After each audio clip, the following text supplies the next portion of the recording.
Hi, everybody, it's Tim here. Welcome back to that Eurovision site. And we are still here continuing on to talk about the artists and entries that have been selected for Eurovision 2026.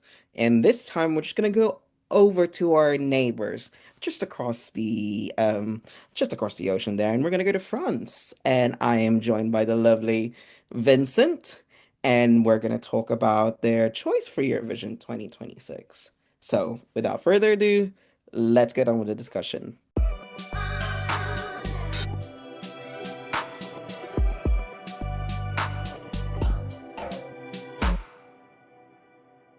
Okay, if you've been living under rocks, which I'm hoping that you're not by the time you watch this video, France have internally, once again, selected their representative for this year's contest. And we have Monroe, who is representing France with the song Regarde, and hopefully I've said that correctly. But let's start off with the choice itself. Vincent, obviously you're a French person, and you'll be it is your entry for this year. What do you think of the broadcaster's choice for Vienna? Um, it's a it's a different choice compared to the last 2 years, where Alexandra, so the head of delegation, was aiming at established artists. It's a young artist. It's a 17-year-old girl, but it's to be frank, I had some doubts when the choice was announced because I didn't know her. I think all the people know her in France because she took part in TV show called Prodige, which is broadcast on Christmas and on New Year's Eve, which is mostly watched by families and older people. Um, so yeah, I wasn't sure, but I've warmed up to her as a person, as an artist, and to the song too. The choice. There's been rumors that this wasn't necessarily the first choice of France Television, which is possible. They will be extremely discreet about that, and there's absolutely no reason for them to tell us how it's been going behind the scenes. Um, but um, but yeah, it's a change of strategy in terms of the personality, not a change of strategy in terms of song and artistic choice, though. So I'm a bit mixed with that. Yeah, I've been hearing about that, her doing that television show, and that's how she was selected. And from what clips I've seen, it looks like France have selected someone who can actually sing live, which is, which what they've done for the past few years, and it has worked for them. Especially in the past couple of years where they've had like what a left-hand side of the scoreboard result. I was just like, wow, for someone of her age, she's probably done a lot better than what we have. I mean, I looked at her vocal range. I'm like, for someone that young, I was like, I could not believe how much of a high note she can do. But let's move on to the entry itself because we have her singing Regarde. Um, what are your thoughts on your entry for this year? Yeah, so it's Regarde, since you Oh, asked before. The yeah, I E know, is I know, I know. silent. Yeah, no. I studied GCSE French and still butchered it, but okay. It's okay. We accept it. So what do I think of the entry? I'm, my feelings are mixed because I mean, if I listen to it in a vacuum, I do enjoy it. I do like it. It's something you can sing along to, even if you don't do the high notes. And I tend to try to do the high notes, something like this. I'll probably talk about it some more in this discussion, but we French fans have met her at the OGA preview, which happened a few days ago as we record this, mid-March. And there was a sing-along of the song, and it works well with a crowd, especially with a crowd that already knows the song. And yeah, it's nice. It's a nice opera things. But outside this vacuum, if I put it in the context of Eurovision, France is at Eurovision and Eurovision of these past few years, it is reusing the same old formula that we've been using since Voila. And I think someone at some point said that they took the code and wasted love and they voilified it. And it's not completely. I mean, it's a crude way of describing it, but it's not completely untrue. It's full of the French cliches. I've heard that they won't be using the Eiffel Tower, so I'm happy about that. But it is lyrically like they managed to put Paris, Amour, Faubourg in like the first 15 seconds. So you have all this French fragrance, this French atmosphere, even lyrically for the people who don't understand the language. They know Paris, they know Amour.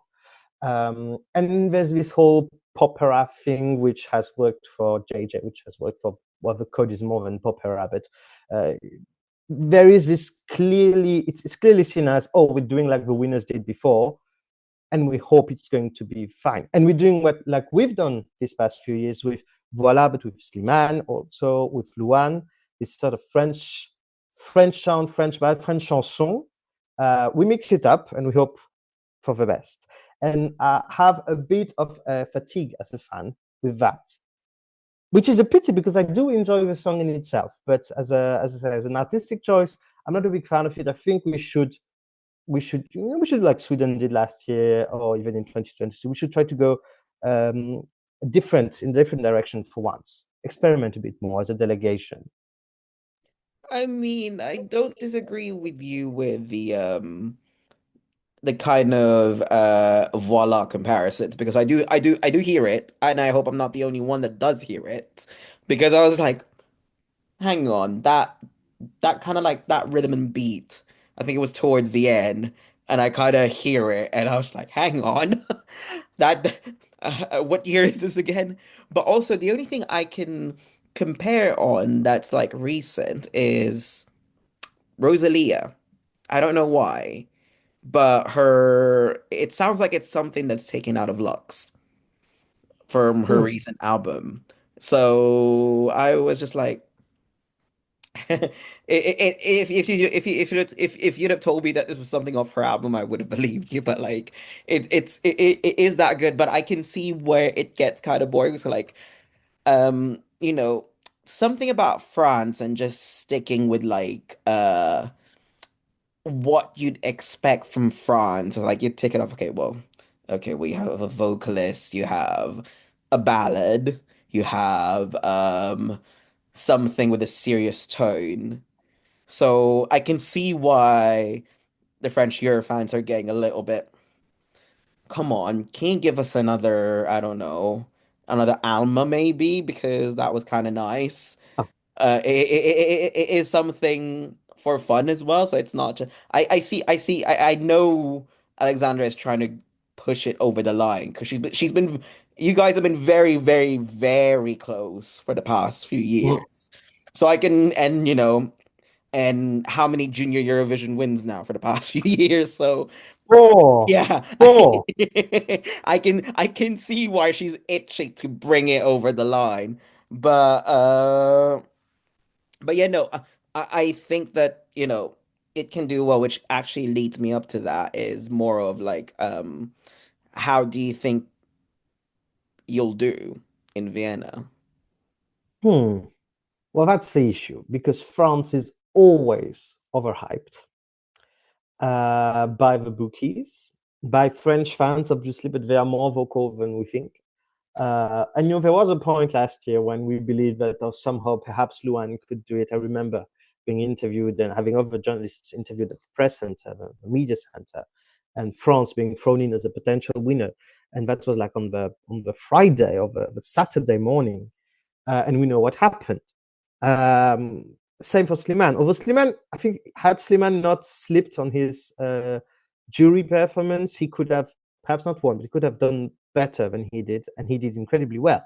So I'm trying to shut out the external noises, and the thing is, on paper, this could work very well with the juries because, as we say, the last two jury winners and overall winners had this operatic, very vocal performance, very, very yeah, demonstrative vocal performance songs, and this is exactly it. It's not the same genre exactly, it's not the same execution, but there's this idea behind it, and the juries may very well follow it. I'm not so sure about the televote because, well, once again, these big operatic songs didn't do that well on the televote. They did enough to win, but it wasn't a big appeal. There's another element which is, I'm not happy to mention it, but we have to mention it, which is that artists of color have, there's a negative bias in the televote with artists of color, which may play against her, sadly. It's not good at all, but if I have to think objectively if it will help us, I don't think it will. So yeah, I could see a good, like a top 5, 6 televote, a not televote, jury, a lower televote score, and yeah, a top 10, like something between Luan and yeah, something between Luan and Slimane is believable. But if you tell me that we'll end up 15th, it wouldn't surprise me, you know.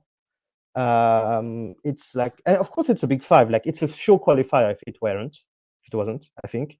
But once in the final, yeah, nothing would surprise me between, yeah, 16th, 20th to 4th or 5th. I think it could do top 10 because there's nothing much like it this year. There are high vocals. There's Romania. There's like Ukraine and stuff, but it's really not in the same kind of combination. Really not the same kind of genre. So it should stand out if the running order helps. I think for me it's that France have been, I don't want to say like pandering more towards the jury than the televote, from what I can see, and it has paid off for them. Like, from what I can see, is like, you've always been what, like top five in the jury votes, mo especially for the past couple of years. I think the only concern is how do you balance it out and also appeal to the public? Because they do appeal to the public. And my concern is, um, I don't know, maybe there's a opera fatigue. Like, because what? We had Nemo, they won with something like operatic. I mean, I know it's only a bit of an element of Hmm. it. And JJ, who's fully operatic, I don't know, maybe fans or like locals are like, can just be like, I'm pretty sure we can crown someone much better. I think that's my only concern with France. Juries will definitely see the merit of this. So Hmm. I I have no I don't see you coming uh below 13th. You'd definitely be on the left-hand Hmm. side of the board. It's just a matter of when. Yeah, and on the opera fatigue, I think even casual fans or like yearly viewers will remember that there's been opera these last 2 years, and also it's going to be in Vienna. So sure, it's on Brown, it's on theme, but there will be opera during the final. Yeah. If I remember well, the whole Queen of the Night, Hmm. is that the English name? Segment, I think it's in the final, the introduction of the final. There'll be some Hmm. Mozart. There will be other opera elements during the shows, and I think it's yeah. I don't think it's gonna help it because there'll be enough of it already, and yeah. So that's my worry about Hmm. that. Um, but on the rest, I'm not worried. I think she'll deliver Hmm. vocally. Like she started singing at the OG preview. The people have filmed it, but we can't publish it Hmm. because obviously the delegation wants to have a proper TV performance for the first Hmm. live. But from what we saw, she hit the high notes, and from what we know, it wasn't planned that she would sing. We had a sing along, and she just had a mic and she sang the song with us.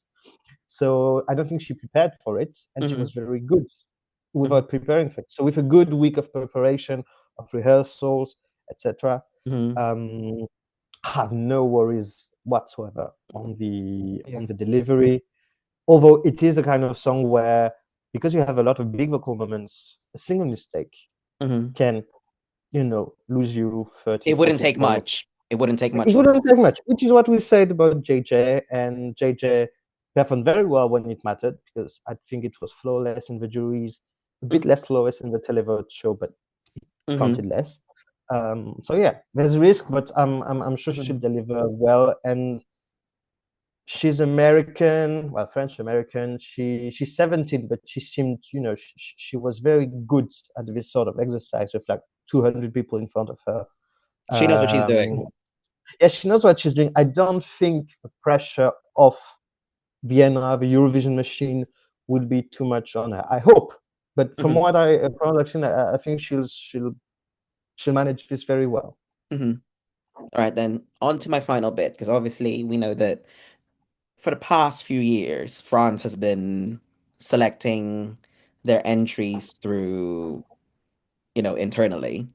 Um, do you think that internal selection's working well for you guys at the minute, or would would you like to bring back C'est vous qui décidez, if I even remember that right? If anything, I prefer Destination Eurovision as a name, as a brand.